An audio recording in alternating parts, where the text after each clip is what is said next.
ছেলেরা বললে, ভারী অন্যায়, আমরা নতুন পণ্ডিতের কাছে কিছুতেই পড়ব না। নতুন পণ্ডিত মশাই যিনি আসছেন তার নাম কালীকুমার তর্কালঙ্কার। ছুটির পরে ছেলেরা রেলগাড়িতে যে যার যার বাড়ি থেকে ফিরে আসছে স্কুলে। ওদের মধ্যে একজন রসিক ছেলে কালো কুমড়ার বলিদান বলে একটা ছড়া বানিয়েছে। সেটা সকলে মিলে চিৎকার শব্দে আওড়াচ্ছে। এমন সময় আরখোলা স্টেশন থেকে গাড়িতে উঠলেন একজন বুড়ো ভদ্রলোক। সঙ্গে আছে তার কাঁথায় মোড়ানো বিছানা, ন্যাকড়া দিয়ে মুখ বন্ধ করা 2-3টে হাঁড়ি, একটা টিনের ট্রাঙ্ক আর কিছু পুটুলি। একটা সন্ডা গোছের ছেলে, তাকে সবাই ডাকে বিচকুন বলে। সে চেঁচিয়ে উঠল, বলল, ওখানে জায়গা হবে না বুদ্ধা, যাও দুসরা গাড়িতে। বুড়ো বললেন, বড় ভিড়, কোথাও জায়গা নেই, আমি এই কোনটুকুতেই থাকবো, তোমাদের কোনো অসুবিধা হবে না বলে ওদের বেঞ্চি ছেড়ে দিয়ে নিজে এক কোণে মেঝের উপর বিছানা পেতে বসলেন। ছেলেদের জিজ্ঞাসা করলেন, বাবা কোথায় যাচ্ছ, কি করতে? বিচকুন বলে উঠল, শ্রাদ্ধ করতে। বুড়ো জিজ্ঞাসা করলেন, কার শ্রাদ্ধ?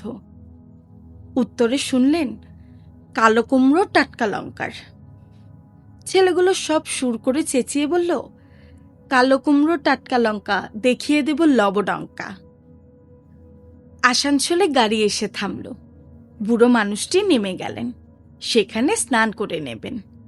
স্নান সেরে গাড়িতে ফিরতেই বিচকুন বললে, এ গাড়িতে থাকবেন না মশাই। কেন বলো তো? ভারী ইঁদুরের উৎপাত। ইঁদুরের? সে কি কথা, দেখুন না আপনার ওই হাড়ির মধ্যে ঢুকে কি কাণ্ড করেছে। ভদ্রলোক দেখলেন তার যে হাড়িতে কদমা ছিল সে হাড়ি ফাঁকা, আর যেটাতে ছিল খইচুর তার একটা দানাও বাকি নেই। বিচকুন বললে, আর আপনার ন্যাকড়াটিতে কি একটা বাধা ছিল, সেটা শুদ্ধ নিয়ে দৌড় দিয়েছে। সেটাতে ছিল ওর বাগানের গুটি 5 পাকা আম। ভদ্রলোক একটু হেসে বললেন, আহা, ইঁদুরগুলোর অত্যন্ত খিদে পেয়েছে দেখছি। বিচকুন বললে, না না, ও জাতটাই ওরকম, খিদে না পেলেও খায়। ছেলেগুলো চিৎকার করে হেসে উঠল, বললে, হা হা হা, হ্যাঁ মশাই, আরো থাকলে আরো খেত।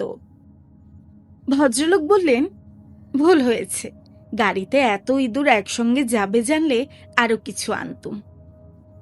এত উৎপাতেও বুড়ো রাগ করলো না দেখে ছেলেরা দমে গেল, রাগলে মজা হতো।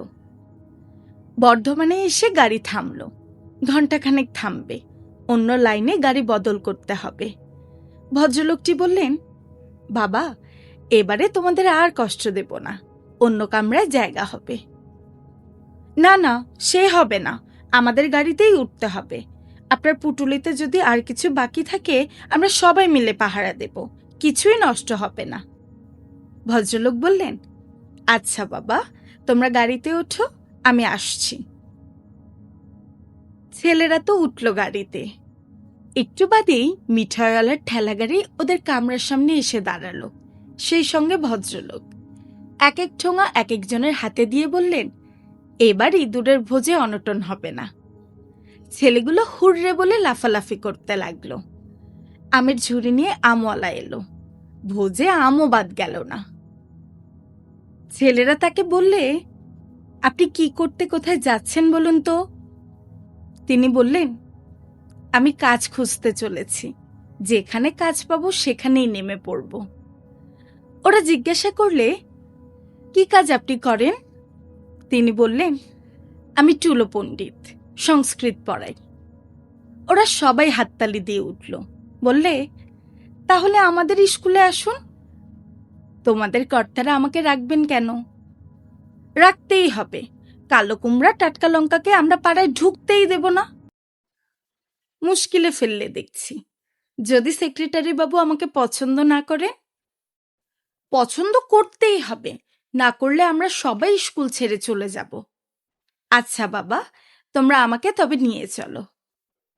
গাড়ি এসে পৌঁছালো স্টেশনে, সেখানে স্বয়ং সেক্রেটারি বাবু উপস্থিত। বৃদ্ধ লোকটিকে দেখে বললেন, আসুন আসুন তরকা লঙ্কা মশাই, আপনার বাসা প্রস্তুত আছে, বলে পায়ের ধুলো নিয়ে প্রণাম করলেন।